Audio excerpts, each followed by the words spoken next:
کہ اے اللہ کے رسول دعا کرے اللہ تعالیٰ مجھے کوئی نشانی عطا کر دے تاکہ لوگ میری دعوت پہ یقین کر سکیں۔ نبی کریم صلی اللہ علیہ وسلم نے دعا کی، اور جب طفیل رضی اللہ تعالیٰ عنہ اپنے قبیلے کے قریب پہنچے تو اللہ نے ان کی پیشانی پر چراغ جیسی روشنی ظاہر کر دی۔ طفیل رضی اللہ تعالیٰ عنہ نے دعا کی، یا اللہ یہ روشنی میرے چہرے پر نہ ہو، کہیں لوگ اسے نحوست نہ سمجھ لیں۔ فوراً وہی روشنی ان کی لاٹھی کے سرے پر منتقل ہو گئی۔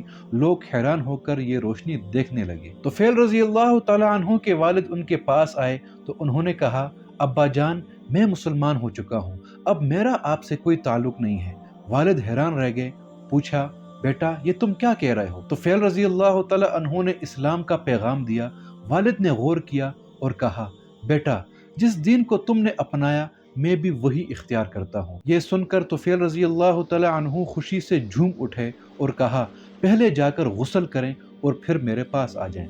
والد نے ایسا ہی کیا اور مسلمان ہو گئے۔ پھر ان کی بیوی آئی تو انہوں نے بھی ایسا ہی کیا، وہ بھی مسلمان ہو گئی۔ مگر قبیلے کے زیادہ تر لوگ ان کی دعوت پر فوراً ایمان نہیں لائے۔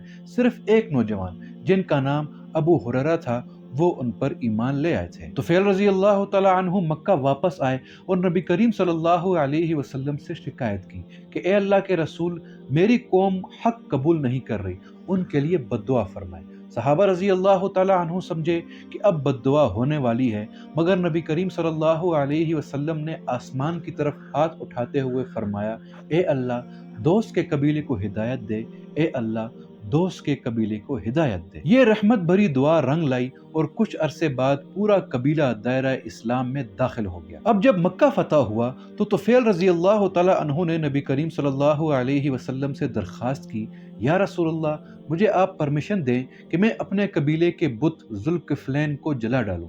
ان کو پرمیشن مل گئی اور طفیل رضی اللہ تعالیٰ عنہ اپنے ساتھیوں کے ساتھ روانہ ہوئے۔ قبیلے کے لوگ جمع ہو گئے کہ دیکھیں کیا ہوتا ہے۔ کچھ کہہ رہے تھے کہ اگر طفیل نے بت کو نقصان پہنچایا تو آسمان سے بجلی گرے گی، مگر طفیل رضی اللہ تعالیٰ عنہ آگے بڑھتے گئے اور جلتے ہوئے مشعل سے بت کو آگ لگا دی، اور ساتھ ہی یہ کہا، اے ذوالکفلین میں تیرا پرستار نہیں ہوں، میں نے تیرے دل میں آگ بھر دی ہے۔